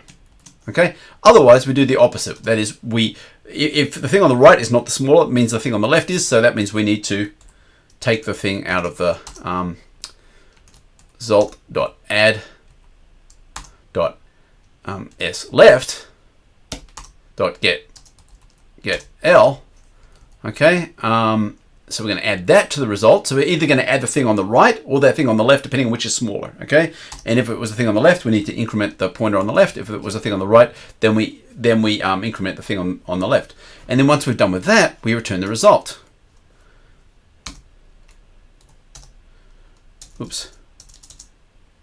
Return result. Now, is this going to work? Have I forgotten anything? Yeah, the way that thing works is it's exclusive. So this thing works, this thing pans out to be okay. So Lewis asked about this code here, and it turns out that it's exclusive of the end. So we're okay. So it's exclusive of that, and it's exclusive of that. Okay, so it works. Is this going to work? Okay, or is there a mistake here? Okay, please look at the code and see if you think this is going to work just right. Okay, so let's just quickly recap. What we're going to do is going to advance both the right and the left. Okay, we're going to advance the right and we're going to advance the left. And as we're looking, we'll look at the right and see if it's the smaller, and if the right one is smaller, then we put it into the result and advance right. And whereas if the left is smaller, then we put it into the left and advance the result. So is this going to work? So I want you guys to place bets now. Well, there's a definition of work, and then there's passing the test. Okay. Yeah, exactly. There's a couple of errors in here, and you can see from the test that one of them. Okay, we've got a problem with the index. Okay, so where is it? Here, line 27, up here. Yeah, up here. Okay, so we've got a problem here where the thing is that we might have exhausted one side or the other, and we haven't taken care of that. Okay, so what we need to do is say if the R is less than. So we only want to do this if we haven't already exhausted R. If we've exhausted R, then we can only take from the left. So we shouldn't be doing comparisons if we've already exhausted R.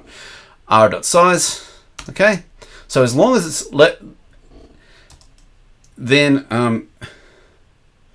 and that, okay? So that's fixed one problem. Okay, let's run this. Okay, still got a problem. And that's because we haven't done the opposite, okay? We've got to also check that that there is something left inside in the left, okay? So we're going to say if there is still something, so we can do an else if down here, or what we can do is just say if that we've exhausted the left. So, okay, we want to take something from the right only if there's still stuff in the right. That's what that's doing. Only if there's still stuff in the right. And we want to take stuff from the left only if there's still stuff in the left. And we can do that by putting a condition up here saying that if there's nothing left in the left, we have to take it from the right. Okay, so we say if L equals ls left dot size, that means we've exhausted the left, or the one on the right smaller. Either way, we want to take it from the right. Okay, so that's what that's doing. Okay, so they're the two cases in which we want to take it from the right, is if we've exhausted the left, and there we are, we've sorted it. Okay, so we've just finished merge sort. We've written it from scratch in class, and we've also done a unit test for it. This unit test, of course, is very, very simplistic. Not a great way to test it, but it shows you the principle of doing a unit test for a sort. Okay, and with that, we're ready to move on to the next part of the lecture. Hopefully, if you didn't follow that, I suggest you go through the code again. A lot of people find this very, very hard to understand because recursive algorithms can be difficult to understand. Okay, I suggest you go back over the rewatch that lecture. We're going to move on now. We're going to move on to collections, and that's what J14 is about. And this is going to go on for a bit because what we're going to do later in this lecture, in this unit, is we're going to do a complete solution to Boggle, but we're not going to do that today. That takes a long time. We're going to do that in the next lecture. Okay. Someone asked about when we're writing tests for the assignment, do we just put them inside the test folder? No, you don't put them inside the test folder. I think you can, but it's probably best to put them in the code. I think that the answer to your question is in the assignment spec. If it's not, I can make sure it's clearer. So I don't know the answer. Matthew's asking about where to put tests in the assignment. You can certainly do what I just did there, and that is you add it into the file. But exactly what the assignment asked you to do, I don't remember. We'll have to go and check. Okay, so what is the collections framework? First of all, it's a set of interfaces, okay? Remember what an interface is. It's just a contract that says this thing is going to behave this way, okay? And these are implementation agnostic. It means there are different ways to build the same thing. Notice there are many ways to sort, for example, and I can write a thing that does sorting without telling you which algorithm it's using, and it still gives you a sorted output. And you don't need to worry about whether it's using merge sort or quick sort or whatever. You just say, okay, I just want the thing sorted. I don't care how you do it, okay? So that's the point about the interface. It's saying, here's what it's going to do. Don't worry about how it's going to do it.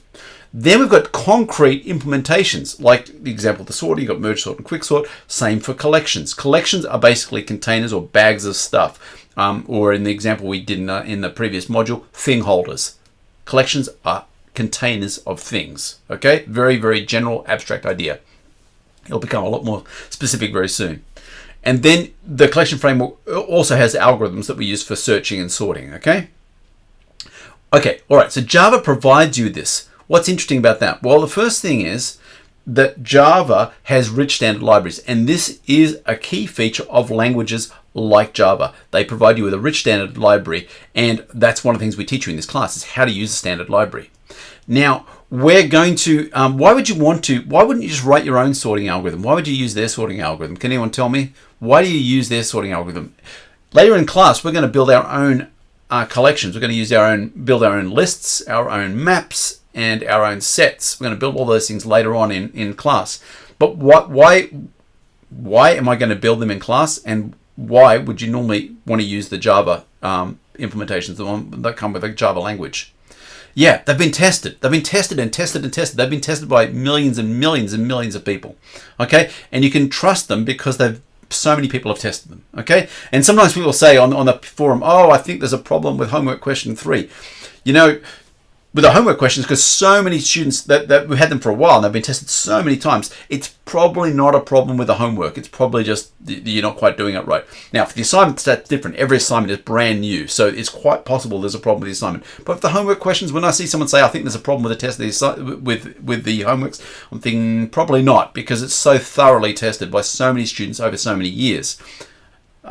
Same with these things here. Okay, if you go and use the ones that are provided by Java, they've been used by millions, probably billions of people. Likewise with Chrome, that V8 thing, they had 1 billion users. The chance of finding a bug in it are pretty low. I mean, we do find bugs in it, but the chance of any individual person of finding the bug is pretty low because there's so many people testing it. And the same here, and this is the reason why we use the standard Java libraries, is because they're thoroughly built, they're thoroughly tested, and they perform extremely well. Okay, so that's why we do it. Okay, so the flip side is why we're going to, if that's the case, then why on earth am I going to implement them from scratch in class? why am I going to implement them from scratch in class if the ones that Java provides are so good?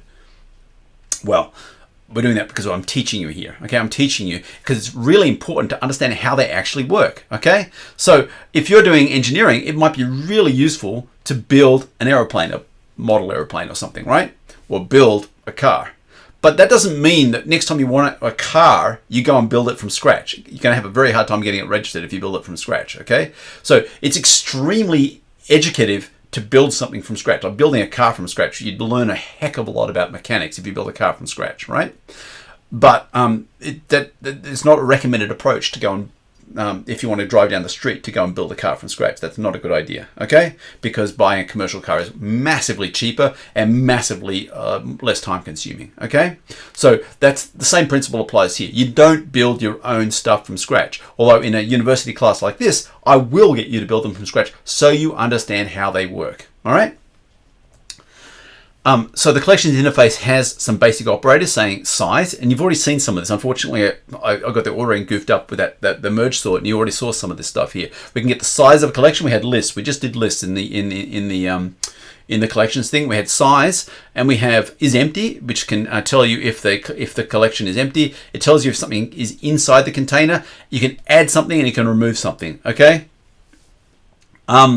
And then there's traversal. You can iterate through the things in a collection, and you can and you've got for each, and you've got regular iterators. You've got bulk operations, and you can say whether it contains all this stuff. You can add all this stuff. You can remove all those things. You can retain all the things, and you can clear everything out of there. Okay, there's a bunch of bulk operators. These are things that all of these collections offer. Okay, the different sorts of collections also have specific things that will only work with those particular kinds of collections because they don't make sense with the others. But these ones are common to all of them.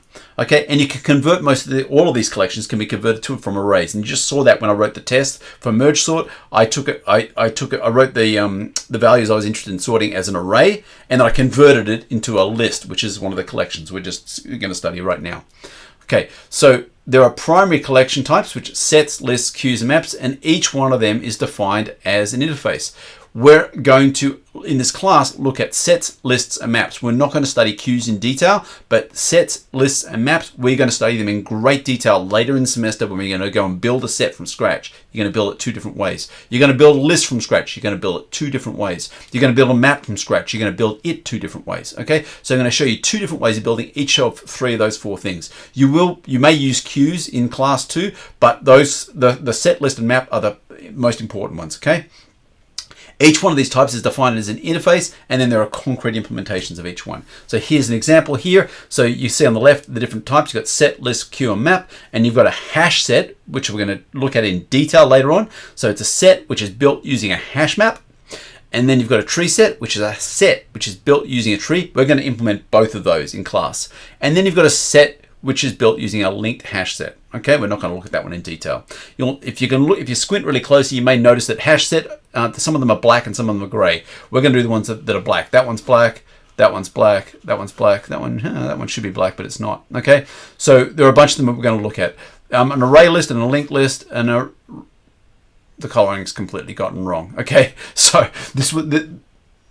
we are actually going to do a hash set and a hash map. We're going to do a tree set and a tree map. And we will look at an array list and a linked list. They're the ones we're actually going to do in class, all right?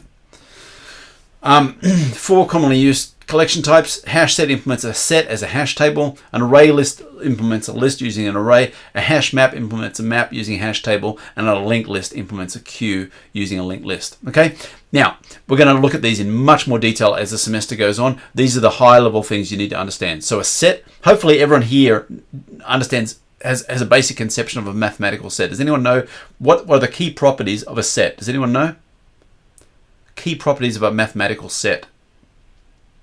A set does not admit duplicates. So if I have a bowl, let me think of that as a set, and I add to it a banana, then it's a set which contains banana. If I add to it an apple, it's a set that contains banana and apple. If I add to it a banana, it's still just a set that contains banana and apple. There's no notion of counting. It's not like it contains two apples. It's just a set that contains banana and apple. So a set has no notion of quantity, and it does not permit duplicates, okay? And it's also got no notion of order. There's no notion that the banana comes before the apple or anything like that, okay? So that is the mathematical notion of a set. A list, on the other hand, is fairly intuitively obvious, right? So if I have a list and I add a grape, an apple, an apricot, an apple, a banana, then you're going to have those things in exactly that order, okay? And you may have duplicates, okay? So these are fundamentally different ideas, and these are not Java ideas. These are basic mathematics ideas, okay? The idea of a set and the idea of a list, and the idea of a map is related. We're going to look at maps in a lot more detail later. And a map is a thing that joins keys and values, okay? A key is a way you look the thing up. The value is the thing it refers to. And in fact, the keys of a map form a set, okay? So if you understand what a set is, then you've got a whole bunch of things in a set, and hanging off of them are values. And we're going to look at that in a lot more detail later. So if you're not getting this just yet, don't panic, okay? So collections implement a for each method, which applies to an action to every element of the collection. So you can do this. You can say, instead of saying for all these things in some set, you print it out, you can just do this for each thing, okay? You can have a lambda and give it to a for each, and it'll go and do this operation on everything in the set, everything in the collection. You can order collections. There's a notion of implementing a comparable interface that defines a natural ordering for all instances of that type. Some of these are obvious, like the ordering of integers is obvious. But for something else, like a person, how do you order people? Maybe by their last name, maybe by their age. Okay. In addition, you can also compare things in a specific way by providing a lambda. Okay. So you can say for a particular type, it's got this default ordering, and then you can use a comparator interface to order things in a different way. Okay, so I can have a whole bunch of people and say the default ordering of people is maybe by their last name, and then I can also write myself a comparator and compare people by their age, by their country of origin, or whatever it might be, or the student ID or something like that. I can write other ways of comparing it, but the comparable interface defines for this type the default, okay, which might be, say, for a person maybe their last name. So you can sort collections, and you can just pass a lambda to it, and so you can say sort this collection using this following thing. Or if you don't provide any arguments, it will just sort it according to the natural order. Okay, and the natural order is obvious for something like an integer, and you can define it if you use the comparable interface on this type, it will have its own natural ordering that you've defined. Finally, this you don't really need to this is more just out of interest. This is like an advanced topic. There's a great book by Josh Block, and I highly recommend this to you if you're interested in taking Java further. He says always prefer lists to arrays. Why? Arrays are covariant, generics are invariant, and this relates to the way Java does generics. And what you see here, and this whole idea that you really want the compiler to find the errors for you rather than to find out when you run the program. So if you look at the bottom. If you say object array is a new array of longs, and then you say object array 0 is equal to a string, okay, that will actually compile. If you put that into IntelliJ, it will actually work, right? But when you run it, it'll say, hey, you can't put a string in this array. It's got integers in it. Because when it runs, it says, okay, this particular array, right now, it's got longs in it. Okay, even though it's declared to be an array of objects, it's actually got longs in it. And when you go and put the string in, it says, no, you can't do that. Okay, so you'll get an array store exception at runtime. Okay, now on the other hand, if you do it as a list, as below, you say you create a list of type object and you've got a list of type long. It'll say, no, you can't do that, okay? You can't do that, and it'll stop you at compile time, which means the error is caught at compile time rather than at runtime. That's why he says prefer to use lists rather than arrays for these sorts of things, okay? So these containers that we're talking about here are actually really important, and this is the reason why you might want to use containers, which look like they might be a bit more cumbersome. They're actually very powerful, and they have some nice properties that help us, like this here, which helps catch errors at compile time when you're writing them rather than later on when the program's running. Okay, where's your mini quiz? There should be a mini quiz here. Yep, we're going to do the mini quiz, and we're going to write some code here. And all right, so what we're going to do here is we're going to write some code that uses collections of students.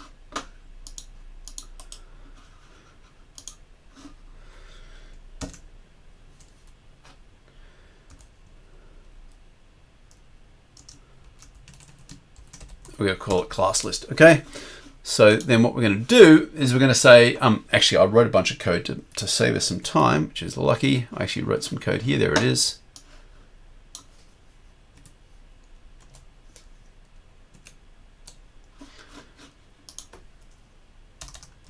Okay, there we go. So I've just created a whole bunch of students, and yeah, we're going to import that from our previously written stuff. Okay, so we wrote this COMP1110 student way back in 02, and here we've got ourselves an array of students. Okay, I didn't want to type all that junk in while we've got red squiggly lines here. Oh, I've got the ordering wrong, have I? I changed the ordering between the years. That's really, really annoying. I didn't notice that. Okay, hang on a second. COMP1110 student, it goes age, name. All right, so I have to quickly change that. I'll change that. It'll only take me a moment here. And this is an example of where types help. If we didn't have types, it wouldn't be able to tell us that we got all that wrong, and we'd just get some very ugly errors later on. It says, no, you've got strings where you meant to have ints. And so we know immediately that we've got a problem, and IntelliJ puts squiggly red lines in it, which is great because otherwise it would have been really annoying to try and debug that. Okay, so what I've done there is I've just dumped in there some stuff I wrote before, just a whole bunch of students. Now we're going to write ourselves a main method, and we can put this up here inside the main method. There it is, like that. Okay, so and then what we can do is we can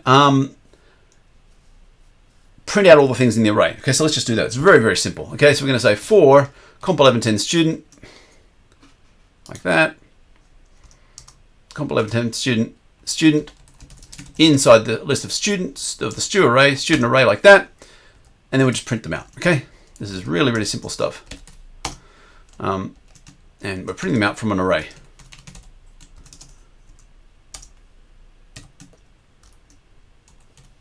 Oops. Okay, so nothing amazing here at all. All we're doing here is we're going through an array, and we're using an iterator here, a Java iterator, to go through all the things in the array and print them out. And there they are. Okay, and notice that they're printing out in exactly the order that they are in the array. Nothing interesting at all. Okay, but what we're going to do now is we're going to create a list. Okay, a list of students. We've got to choose which concrete list. Okay, there's the abstract notion of a list, and then we've got to choose which concrete one. And then there's an array list, and there's a linked list. We're going to use an array list. Okay, so we're going to choose which concrete one we're going to do, and so but we can declare it without the concrete type, and then when we instantiate it, we can use the concrete type, and I'll show you concretely what I mean by that in a second. List of COMP1110 students. List of COMP1110 students.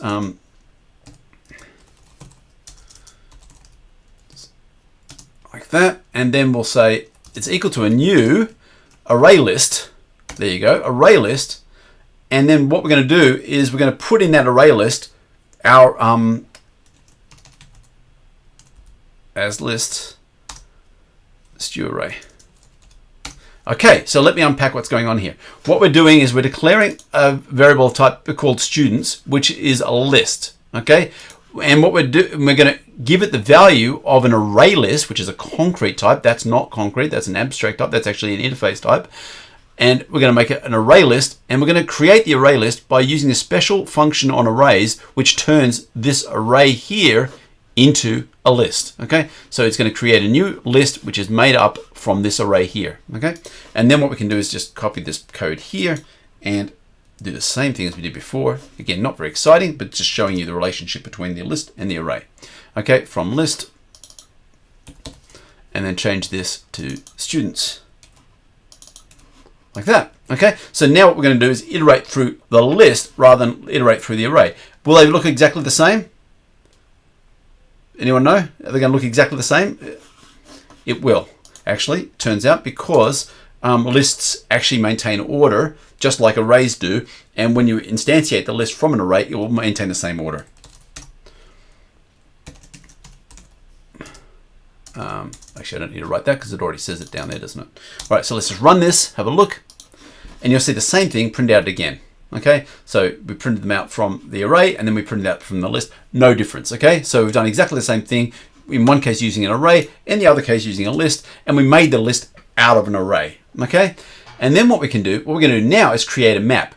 And a map is a relationship between a key and a value. A key and a value. You can look something up, okay? So it's a lookup, okay? You've got a set of keys and a set of values. So for each key, there is a value. So what we're going to do is going to make a map which lists, which relates keys to students. What key do you think we could use to look up the students? It'd be helpful if it was unique. What would be a unique way of identifying a student?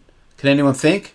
If I want to look up the details of a student, I want to type in a key. What key would I use? What's a good example of a key that I might use for a map between keys? Yeah, exactly, the university ID. Exactly right. So let's use the student's university ID to create a map between the ID, which is the university ID, and the actual student. Okay, so that's exactly what we're going to do here. We say map. It's going to be a map. And what type is the UID? Well, in our example, it's actually a string. So we're going to say map between strings. The keys will be string, and the values will be COMP1110 students. Okay, so that's the kind of map we're going to make. All right, and it's going to ask us to, there we go. We're going to say map. I'm going to call it UID map, like that. And then it'll be a new, it wants us to import that. Yes, we're going to import the standard map. Okay, it's going to be a new hash map, like that. Okay, so now it's empty. We've created a hash map with nothing in it. Okay, we're going to go and populate that hash map in a minute. So we've got an empty map. It's got nothing in it, but it allows us to map keys, which are strings, with values, which are students. And then later on, we'll be able to give it a UID, and it'll give us back a student. Okay, so that's what maps are. They allow us to associate a key with a particular value. In this case, the UID is the key, and the student is the value. All right, so let's go and populate this. We'll say, we'll just copy this thing here, like this. We're going to go through this array. Okay, we're going to go through that array, but now what we're going to do is, instead of printing stuff out, what we're going to do is put them in the map. Okay, so now what we're going to say is UID map dot, what we need to do is we need to add into this map, and the command we use, the interface we use is put. We use put for maps, and we use add. I said add a minute ago. We add for sets and lists. We need to put something in a map, and we need to provide it with a key and a value. The key is going to be the student. I'll move that cursor out of the way. Student dot UID, get UID, like that. So that's the key, and then the value is going to be the student itself. Okay, so now we've just populated that map full of students, linking the UIDs with the students. Once we have that, we can then go and interrogate the map and find particular students. And let's just quickly do that. So we can say string key equals u, just cut and paste one of these ones here, like that one, like that. There's Bob's UID. Okay, so it's Bob's UID. And we can then say, we can value equals UID map dot get, and then we'll give it that key. Okay, and what we should get Bob, right? And we'll print it out, found, found, and then we should print out the value. Okay, we've already got a toString method on the value. Okay, so when we look this up, we should get Bob, right? Because that is the key, that's the UID for Bob. Let's just run this. Okay, and then there it is. We found Bob. That's exactly what we expect. Now we can write ourselves another one here where we go and loop through all the values in the map. You can dump out a map by looping through its values. We'll just copy this code here to save some typing. And instead of going through the students, we're going to go through UID map dot get values, sorry. And what that's going to do is get all of the values in the map. Okay. Now, these won't be in any particular order because maps don't have particular orderings. So let's have a look here, and lo and behold, the map has it. Does it have the same? No, it has a different ordering, which is exactly what we expect.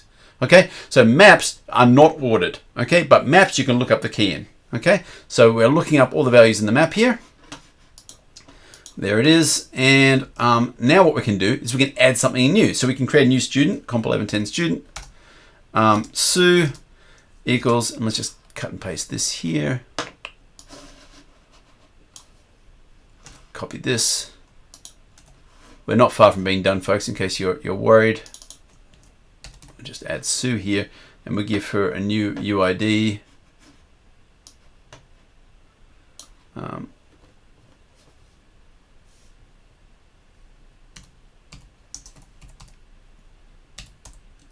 There we go.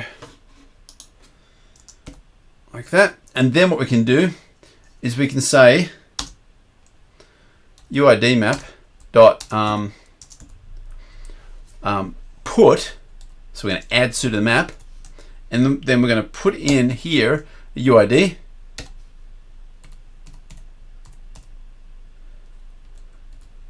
And add Sue. Oops. Add Sue. Like that. Or add Sue to the map. Oops. Sorry, typo. And then, okay, so we've added Sue to the map, and then we can print out this again. We're nearly done, folks.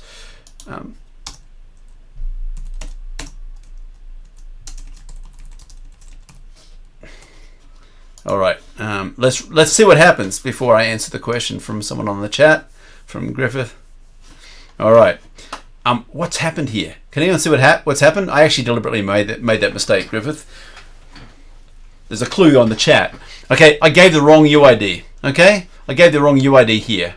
Okay, that UID is the UID of VJ, right? And so what happens is we see VJ's gone from the map. Okay, so we've overwritten VJ's entry to the map by accident. Okay, so by accident, I mean I did that deliberately, but the point is that you can't have the keys of a map form a set, which means you can't have duplicates. You can't have two things in the map which have the same key. You can't do that. That's the nature of a map. You can't have two things with the same key. So what we really need to do here is get this correct, and a better way to do it would be to say Sue dot get UID, and that would make it correct. Okay, as long as Sue actually did have a unique UID. And we run this again, and now we've got VJ in there as well as Sue. Okay? Why wasn't an exception thrown? It's perfectly okay to overwrite something in the map. That's a perfectly legitimate thing to do. It's just probably not what we wanted to do in this case, okay? Because you want to update a map. That's exactly how you update a map, okay? So imagine that we got VJ's name wrong. We want to add a new student for VJ because we got the information wrong. So we'd go and put it in, overwrite the old VJ, right, with the new VJ, right? So that's perfectly legitimate. It's just not actually what we really wanted to do right here, okay? So we introduced the clash, and at this point, what I'm going to do is I'm going to stop here, I think, because we need to finish up for the day, and I've got a little bit more to go. What I'm going to do next in this part of the lecture is go and do sorting of these maps and lists, okay, of these containers. We're going to do sorting, but before we do that, we're just going to flip to our bio. Our bio is a great one, and it's a really sad one, actually. If you notice at the top of the slide here, sadly, Fran Allen died just a few weeks ago. Okay, she's one of the titans of computer science. This list, I keep saying that, but all the people who I do bios of are incredible people. And she was the first woman to win the Turing Award. And Fran Allen, her contribution was mainly in compilers, and she was she had a huge impact on compilers and stuff that you guys rely on day to day. Through IntelliJ and through the OpenJDK runtime depends on a lot of Fran's pioneering work. And basically, she showed how you can build compilers that can do incredibly clever things that could actually make compiled code better than handcrafted code. Back in the day, people felt like if you really want a fast code, it had to be handcrafted because there's no way a compiler could make code as good as a human. That's not true anymore, of course, and we very rarely write handcrafted code. We almost always use optimizing compilers. And she was a pioneer in that field, and also a pioneer in the field of how you take a program and have a compiler look at that program and break it up into parallel bits. Okay, and I posted a thing on Piazza, I believe. I believe I posted a thing on Piazza when she died, back on the 4th of August. Anyway, another great pioneer of computer science. I actually had the chance to meet Fran Allen the year she got the award. In fact, I think that's when it was, and she was giving a talk. A wonderful and amazing person, and she was also a real pioneer for women in computer science. And my colleague Catherine McKinley was very fond of her. In fact, after she died, she wrote a post on Twitter about Fran Allen and recalled dancing with her at some event. Anyway, with that, I'm going to finish the lecture. Thank you for joining us, and I'll see you all on Friday. Notice on Friday, we're not having a guest lecture, which is previously what I thought we'd do on this coming Friday, but we will be having a guest lecture in Friday in a week, okay? And I'm doing that partly because the guest lecture thing is harder to do, harder to get people to do guest lectures at the moment with the COVID thing, and also because I think that because learning I think is actually harder at the moment when we're doing things remotely. I think it's valuable to do some revision. So I'm going to do a revision on Monday. I'm going to basically use some of the time that we're going to buy by not having a guest lecture, and I'll do some revision on Monday before the exam. Okay, so with that, I'll finish off and see you later.